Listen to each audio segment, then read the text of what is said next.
Mr Tickle by Roger Hargreaves. It was a warm, sunny morning. In his small house at the other side of the wood, Mr Tickle was asleep.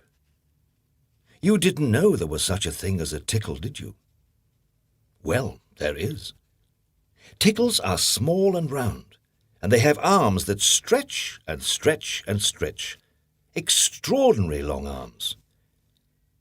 Mr Tickle was fast asleep. He was having a dream. It must have been a funny dream because it made him laugh out loud, and that woke him up.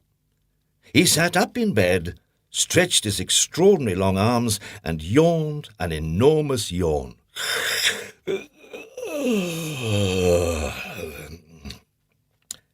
Mr Tickle felt hungry, so do you know what he did?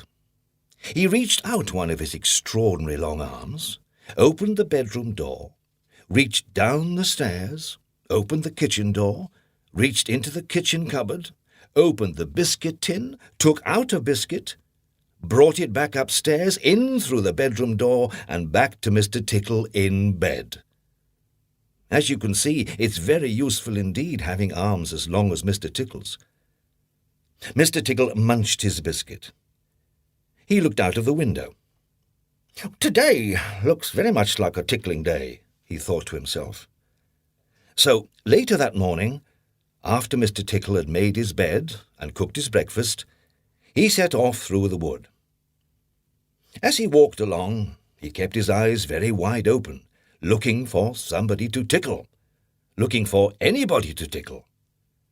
Eventually, Mr Tickle came to a school. There was nobody about, so, reaching up his extraordinary long arms to a high window ledge, Mr Tickle pulled himself up and peeped in through the open window. Inside, he could see a classroom. There were children sitting at their desks and a teacher writing on the blackboard. Mr Tickle waited a minute and then reached in through the window. Mr Tickle's extraordinary long arm went right up to the teacher, paused, and then tickled.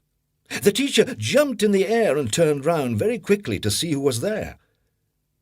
But there was nobody there. Mr Tickle grinned a mischievous grin. He waited another minute and then tickled the teacher again. This time he kept on tickling until soon the teacher was laughing out loud and saying, "Stop it! Stop it!" over and over again. All the children were laughing too at such a funny sight. There was a terrible pandemonium. Eventually, Mr Tickle thought that he had had enough fun, so he gave the teacher one more tickle for luck, and then very quietly brought his arm back through the open window. Chuckling to himself, he jumped down from the window, leaving the poor teacher to explain what it was all about, which, of course, he couldn't. Then Mr Tickle went to town. And what a day Mr Tickle had! He tickled the policeman on traffic duty at the crossroads in the middle of the town. It caused an enormous traffic jam. He tickled the greengrocer just as he was piling apples neatly in his shop window. The greengrocer fell over backwards, and the apples rolled all over the shop. At the railway station, the guard was about to wave his flag for the train to leave. As he lifted his arm in the air, Mr Tickle tickled him. And every time he tried to wave his flag, Mr Tickle tickled him until the train was 10 minutes late leaving the station, and all the passengers were furious. That day, Mr Tickle tickled everybody. He tickled the doctor, he tickled the butcher. He even tickled old Mr Stamp, the postman, who dropped all his letters into a puddle. Then Mr Tickle went home. Sitting in his armchair in his small house at the other side of the wood, he laughed and laughed every time he thought about all the people he had tickled. So, if you are in any way ticklish, beware of Mr Tickle and those extraordinary long arms of his.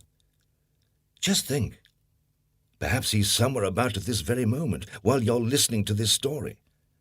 Perhaps that extraordinary long arm of his is already creeping up to the door of this room. Perhaps it's opening the door now and coming into the room. Perhaps before you know what is happening, you will be well and truly tickled.